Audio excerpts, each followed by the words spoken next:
Good morning students. Today I will explain you the lesson tissues in class 7th, and today I will explain you about the different types of permanent tissue, their structure and function.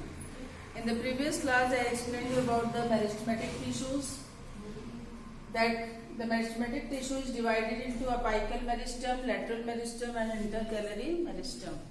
Now we come to the permanent tissue, and first of all, we have to see the characteristics of the permanent tissue. Permanent tissues are mostly the group of cells which have lost the power to divide, and they have definite shape as well as form and size. They are living as well as dead. Sometimes they are living also, sometimes they are dead cells also made of, and the cell is mostly thin as well as thick walled. So this is the main characteristics of the permanent tissue, that they have lost the power to divide, the cells are thin and thick walled, as well as they have definite shape, form and size. Now this permanent tissue is divided into two types, simple permanent and complex permanent. Simple permanent means which are similar in structure and function, and the simple permanent tissue is divided into two types again. The first one is dermal tissue and the second one is ground tissue.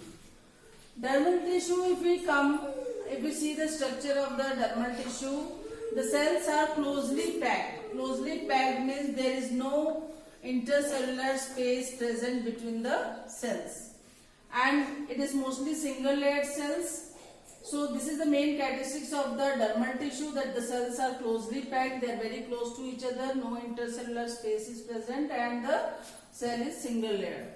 Now the function of the dermal tissue is that it helps in the protection, or it gives protection to the roots, stem and leaves. So mostly the main function is that it helps in protection.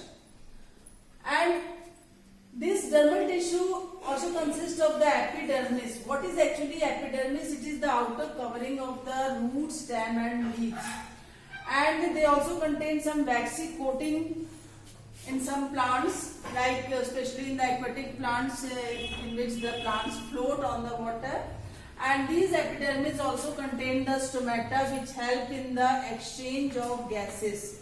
Means the carbon dioxide goes inside and oxygen goes outside during the daytime through these stomata which are present in the epidermis.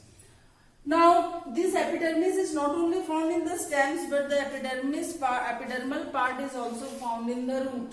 So root epidermis also, they bear unicellular root hairs, and you all know about the function of the root hairs. They help in the absorption of water and minerals. So root hairs is means like this is the root, and the small hair-like structures which are present in the root, these are called root hairs. And the main function of the root hair is that it helps in the absorption of water and minerals from the soil. So this root epidermis also consists of the dermal tissue, we can say. Now we come to the second type, that is the ground tissue. And the main function of the ground tissue is that it helps in the to provide mechanical support, as well as they also synthesize food, means they act as a food storage. So this dermal ground tissue is divided into again three types: parenchyma, collenchyma and sclerenchyma.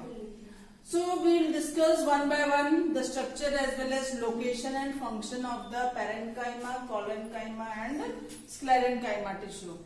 So parenchyma, as the name indicates, it is made up of parenchymatous cells, and mostly the parenchyma cells, these are like this.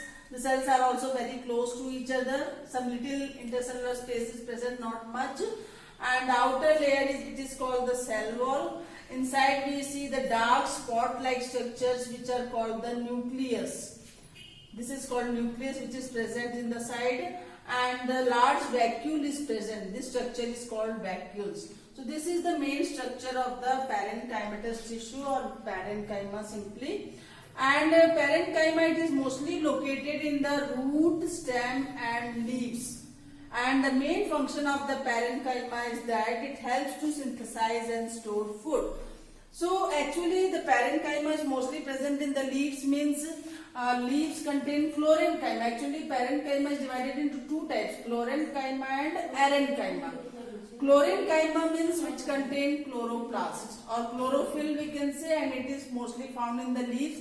That's why I have already earlier told you that it is found in the leaves and the young stem.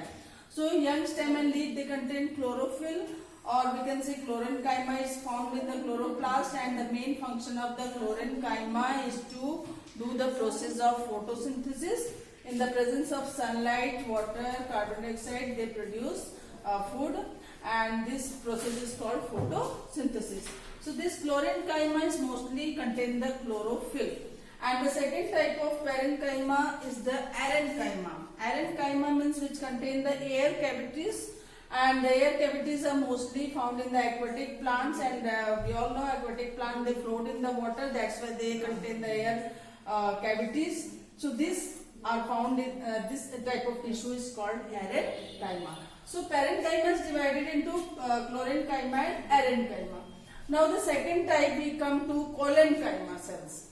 Collenchyma cells are also elongated and oval, just like the parenchyma. Here also the cells are spherical and elongated oval shaped structure they have, and the cell wall are very thick in structure, and mostly the collenchyma is found beneath the epidermis. Beneath the epidermis means in the lower side of the epidermis of the dicot stem. Dicot stem means which contain two cotyledons, like we can say gram, pea, they are all dicot plants. And these dicot plants, they contain two cotyledons. So such type of plants contain the collenchyma. And the main function of the collenchyma is to provide elasticity and flexibility to the plant part. Elasticity and flexibility means it can easily move or bend its structure. So this elasticity and flexibility is the main function of the collenchyma. And in third is the sclerenchyma. Sclerenchyma is mostly found in the hard part of the plant.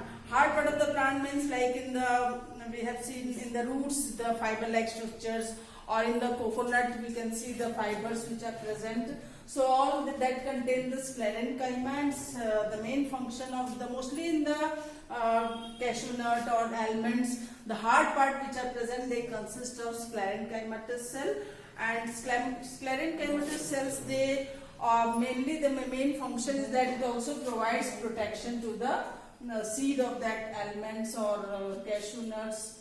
So these, because they are very hard in structure and they provide mostly they give mechanical strength to these parts as well as protection to these plants. So these are the three types of the ground tissue, that is parenchyma, collenchyma and sclerenchyma. I think you might have understood about the different type of permanent tissue. Here we have discussed only about the simple tissue, that is dermal tissue as well as ground tissue. Dermal tissue is divided into epidermis and root epidermis, and ground tissue is divided into parenchyma, collenchyma and sclerenchyma. In the next class we will discuss about the complex permanent tissue. Thank you.